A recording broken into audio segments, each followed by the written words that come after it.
Oi, eu sou a Camila e hoje eu resolvi fazer esse vídeo falando um pouquinho das minhas últimas leituras que eu fiz em outubro e até agora o comecinho de novembro, e os livros que eu pretendo ler ainda esse mês e até o comecinho de dezembro, assim espero.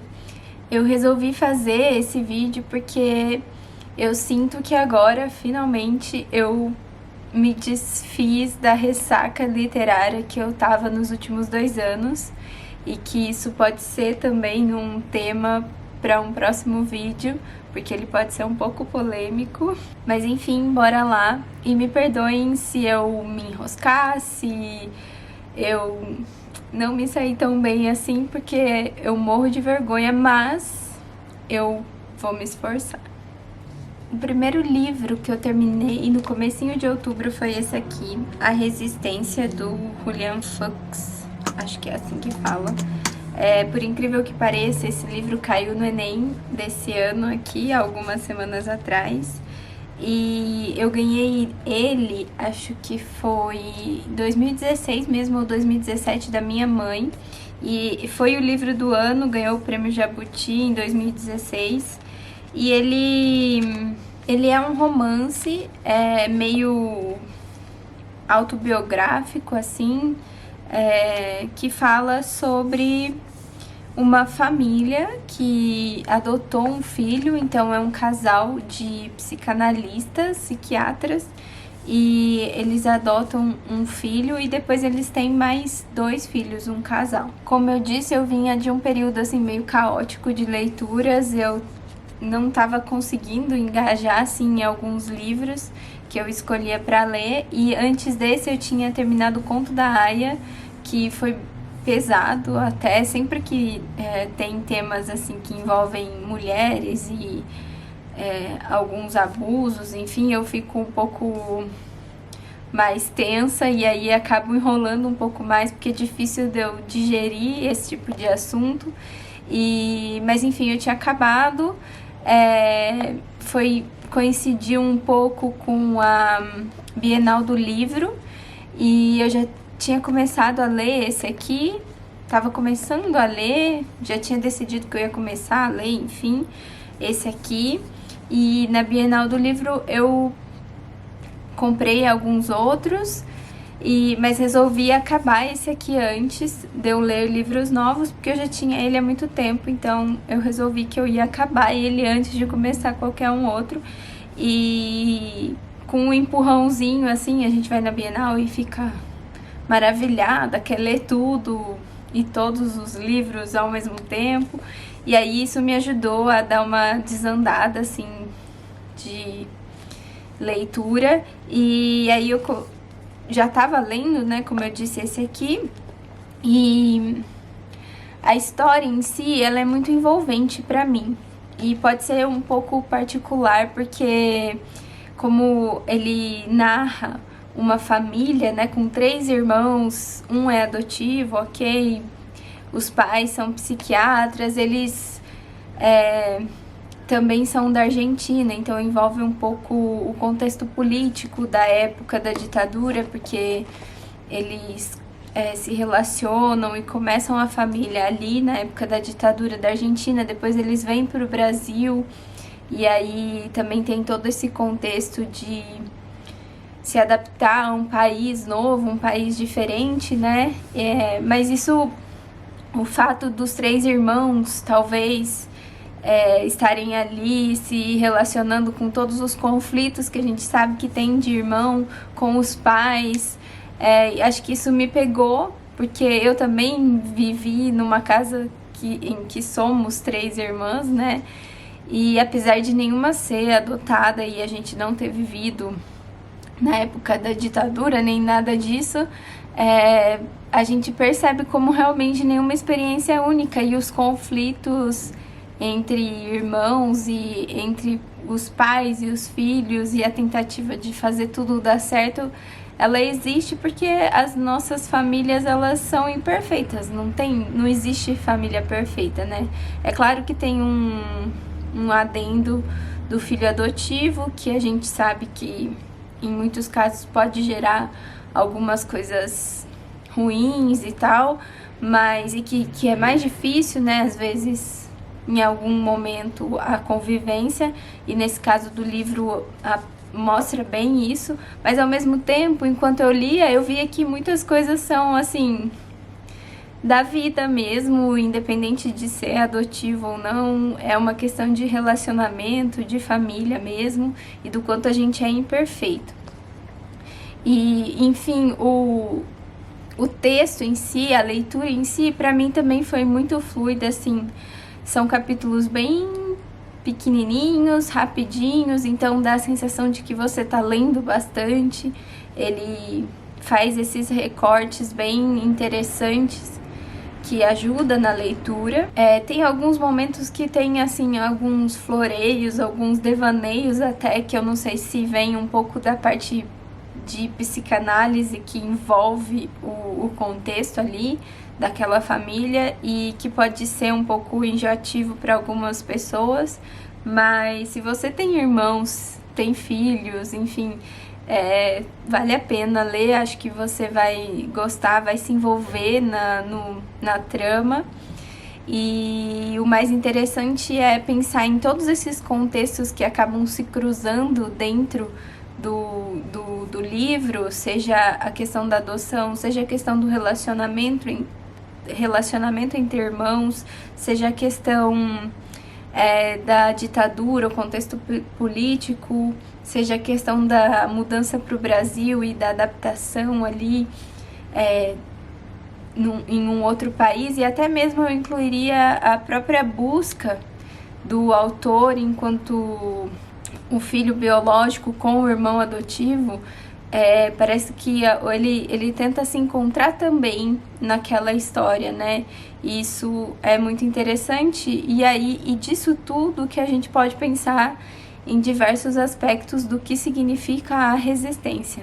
Eu poderia elencar vários aqui que eu vejo dentro do próprio livro, mas vale a pena ler para tirar o seu, para entender o seu, o que pega mais para você como a resistência. Então, vale muito a pena. O segundo livro que eu li foi esse, O Clube do Crime das Quintas-Feiras. Ele é muito gostosinho de ler. Eu gosto muito da Agatha Christie, sou muito fã, já li muitos e muitos livros dela, e esse aqui me lembrou muito esse estilo. Ele conta a história de uma região no sul da Inglaterra onde vivem alguns aposentados, idosos, né, velhinhos, e 4 deles se reúnem toda quinta-feira para discutir crimes que não tiveram solução, que não foram solucionados pela polícia, e eles fazem isso com a certeza de que eles vão conseguir desvendar o mistério por trás desses crimes.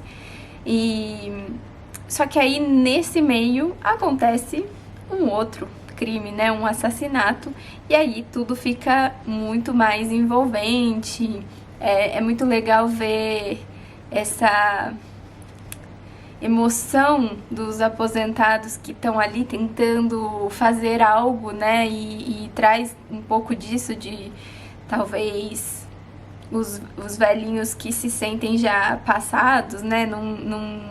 Não servem para mais nada, eles conseguem interagir com essa investigação e até conseguir mais coisas que a polícia. Não vou dar muito spoiler, mas eles conseguem até ajudar a solucionar o caso realmente.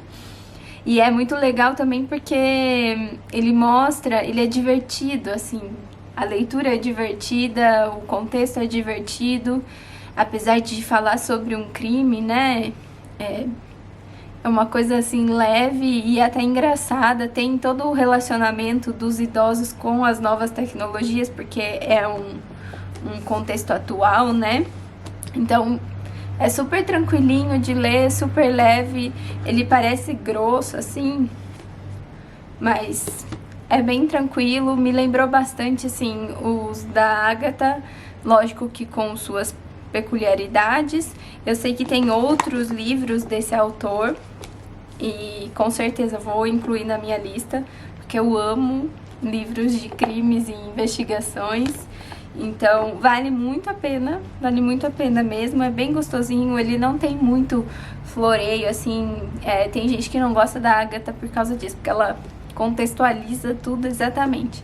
Esse aqui não, ele tem mais uma construção de narrativa, de ambiente, de histórias que se cruzam, então ele não achei que ele tem tanto floreio assim, ele é mais direto. Por isso que ele é bem gostoso de ler, bem fácil, bem rápido. Vale muito a pena se você curte esse tipo de história também. O terceiro livro que eu terminei faz alguns dias foi esse aqui. E, gente, sinceramente, eu fiquei apaixonada por ele. Não imaginava. Eu comprei também na Bienal, tanto aquele do Clube do Crime das Quintas-Feiras, como esse aqui. E eu comprei por causa da capa, especialmente, e, enfim, o resuminho aqui, que tava aqui atrás. Mas, assim, eu amei. Eu sei que tem muitas críticas sobre esse livro, tem gente que amou, tem gente que odiou. E eu acho que tem um pouco a ver, talvez, pelo fato de que ele narra muito a história de uma geração, né? É um contexto, ele tem um contexto aqui geracional, vamos falar assim. Então, talvez quem não viveu assim, né? Eu particularmente sou o próprio meme dos millennials. Eu sou escrito tudinho que as pessoas colocam como característica dessa geração. Então, e esse livro também, pra mim, traz muito disso. Ele resume muito o que essa geração viveu, assim, nas suas principais partes, sabe? Nos seus principais pontos de contato. E a Dolly Alderton, ela narra a história dela mesmo, desde assim, da adolescência até chegar nos 20 anos, a vida adulta independente e até os seus 30 anos. E toda a problemática, enfim, que a gente acaba vivendo nessa transição, nessa fase, que é muito real e que, assim, claro, tem gente que vive intensamente tudo isso e tem gente que não. Então pode ser que isso também influencie o gostar ou não gostar do livro. Aqui eles escrevem que é uma espécie de o diário de Bridget Jones da vida real e realmente é como se eu cheguei a falar no Instagram que é como se eu estivesse entrando num filme ou em uma daquelas nossas séries favoritas, tipo Friends, Sex and the City, Gilmore Girls, enfim. Ele é muito fácil de ler, né, porque tem todo a leveza, assim, de ser contemporâneo, né, de ser da mesma época nossa, e também por trazer elementos que remetem a nossa trajetória. Então, o MSN, algumas coisas de disco que a gente tinha, Discman, coisas que aconteciam na escola, o SMS, quando a gente, né, trocava, se conversava por SMS, o começo do Twitter, o começo do Facebook, o Orkut, enfim, tem tudo isso e isso é muito legal porque é aquela coisa, né, de que nenhuma experiência é única. Então a gente vê que nesse caso ela é de Londres, né, da Inglaterra, e mesmo em países diferentes a gente vê que realmente muita gente viveu a mesma coisa, né? Então foi como se eu estivesse entrando num filme desses, ou numa série dessas, ou até mesmo lendo um blog antigo que eu gostava de escrever e acompanhar, por exemplo. Porque assim, ela viveu intensamente mesmo, muitas coisas que eu particularmente não vivia assim, mas é como se eu tivesse como uma espectadora, sabe? Como se eu tivesse assistido isso com amigos, conhecidos, enfim. É muito forte isso, e a passagem do tempo, né? A passagem dessa coisa da adolescência para faculdade, para você começar a ter a independência que a gente tanto quis, o estudo, aquela coisa de realmente ser uma pessoa adulta, mas você tem ainda 20 e poucos anos, e aí o tempo passa e é emprego que você tenta conseguir, é estabilidade que você busca, e até chegar realmente essa virada de chave dos 30, a questão de relacionamentos, de amizades, enfim, tudo isso, a relação com o nosso próprio corpo, especialmente para nós que somos mulheres, a relação com a bebida alcoólica, por exemplo, é tudo muito real, e acho que resume muito do que eu digo de geração, né? Que a gente viveu alguns mais intensamente, outros nem tanto, mas que resume muito disso. Então, se você adora esse tipo de conteúdo, enfim, de história, vale a pena ler esse aqui. É bem rapidinho também, ele é grosso assim, mas é bem rapidinho. Ela mistura com algumas outras coisas engraçadas, sabe? Lista de coisas que eu odeio, receita para ressaca, umas coisas assim. Então é bem legal. E uma coisa muito interessante é que muitas partes desse livro, enquanto eu lia, eu pensava, putz, eu poderia ter escrito isso tranquilamente, porque eu também vivi e senti isso. Então acho que é por isso que ele me pegou tanto. Vale a pena. Esses foram os 3 livros finalizados esse mês. Fiquei muito feliz e orgulhosa porque foram 3 livros praticamente em um mês, então tô me sentindo muito bem.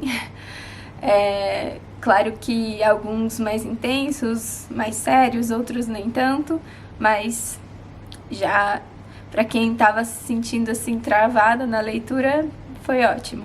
E agora os livros que eu pretendo ler no próximo período aí, entre novembro e comecinho de dezembro. Esse aqui que eu já comecei, que é bem famoso, né, do Walter Hugo, Mãe. Eu ganhei ele de aniversário já faz alguns anos, e eu tentei começar ele há um tempo atrás, mas não fluiu, não foi. Ele tem uma escrita muito característica, né? Bem corrida, não tem ponto, travessão nem nada. É uma coisa bem direta, então tem que estar bem atento na leitura, mas tá fluindo. Eu já consegui começar bem em alguns dias, então tá indo. Esse aqui, então, é o primeiro. Esse aqui é o segundo, que eu também comprei na Bienal, e eu fiquei apaixonada, assim, tanto pela capa quanto pelo resumo, que vou ler uma partezinha só para vocês perceberem. Quando a jovem estadunidense Sylvia Beach abre a Shakespeare & Company, que é pelo que eu sei, é uma livraria real, ela existe, em uma rua tranquila de Paris de 1919, não tem ideia de que ela e sua nova livraria transformarão o panorama literário mundial. E aí já me pegou, né? Eu amo coisas de época, enfim, Paris, 1919, muitas coisas acontecendo. E aí aqui, enfim, fala que ali vai reunir muitos escritores, Hemingway, Fitzgerald, enfim. Fiquei apaixonada, assim, pelo resuminho. É um romance, né, com biografia, lá é uma mistura de romance e biografia. Então, perfeito, maravilhoso, eu amo isso. Amo pegar um pouquinho da realidade e dar uma romantizada. Então, eu pretendo ler esse nos próximos dias. O terceiro eu não tenho, mas como eu tô engajada, assim, pra leitura, eu quero muito ler o Torto Arado, que é famoso e todo mundo fala muito bem. Eu não tenho ele, mas se tudo correr bem, ele estará na minha estante em breve.